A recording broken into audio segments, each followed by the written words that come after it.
Approximately 403 years ago, Animal Crossing New Horizons came out, and it's great, and I love it, and one of the final things added to the game before it was deemed finished, and the team moved on to presumably working on the next game in the franchise, was the DLC, Happy Home Paradise. And recently, I sorta just remembered it existed and was like, you know, I've got some thoughts about that DLC that I think I want to share. So here are those thoughts. Happy Home Paradise, 4-ish years later, how well does it hold up?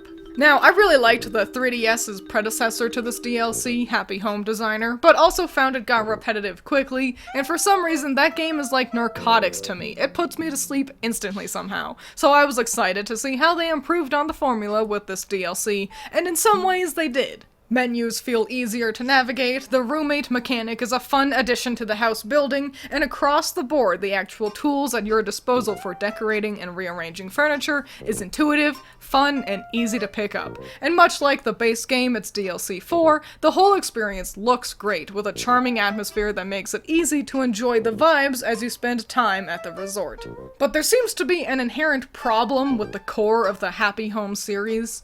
The more you play it, the worse it gets. With each patron you house, you are forced to confront how few options you truly have at your disposal.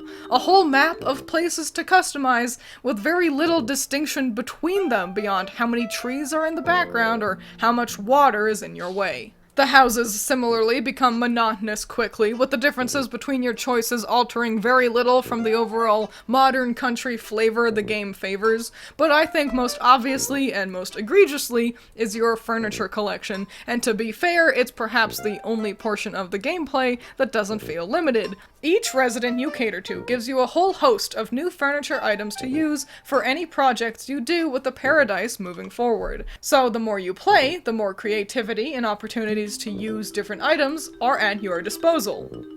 Which is the problem.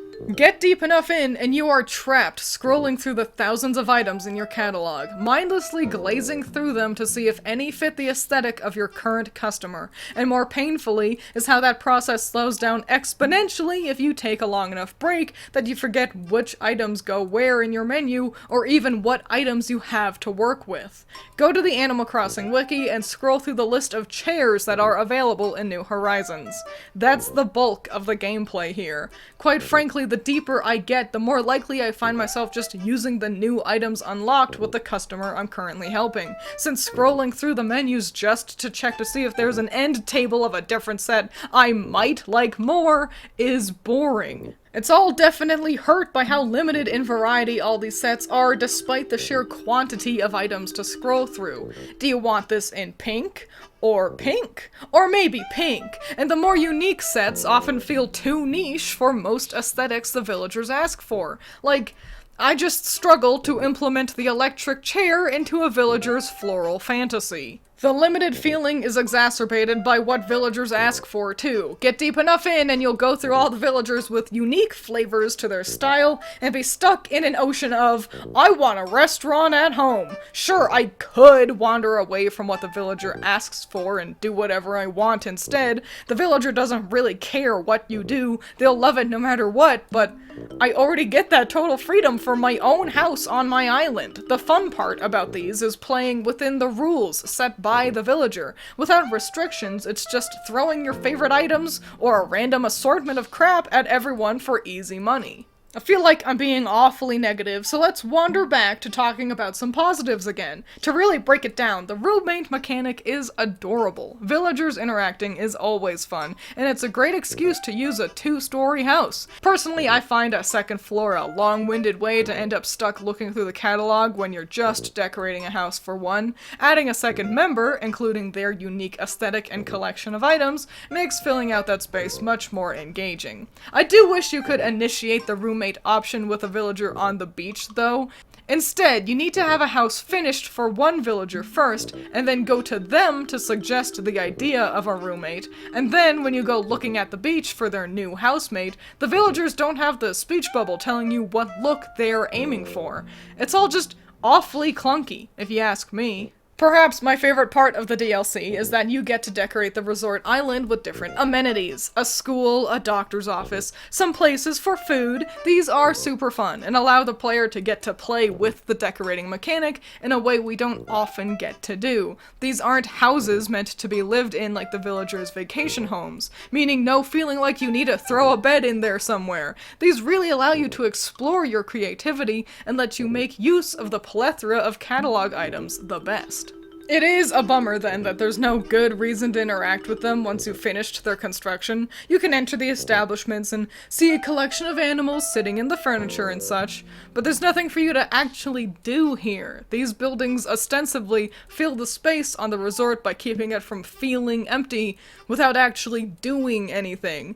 It's not empty, but it's also not really content either.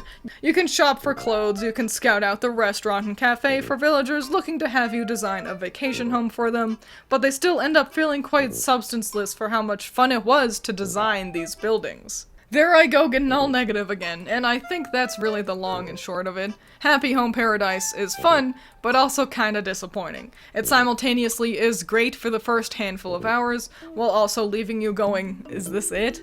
All just to end up being you boringly looking at every furniture item in the game, squinting just to see the tiny models in the menu. And what's frustrating is I have no suggestions on how to improve it. I don't want less items to work with, but I don't want to be stuck scrolling through all of them either. Maybe you're smart enough to think of some solutions here. So tell me what you think may help alleviate these problems in the comments. Maybe if I get enough good ones, I'll do a video going over your ideas. That sounds fun. But yeah, my verdict is that at just under $18, it's a decent price for what it is, and worth it for the enhanced decorating mechanics that should have just been in the base game. If you love Animal Crossing and are still playing it, you'll enjoy Happy Home Paradise. But just keep in mind that the more you unlock, the less it has to offer.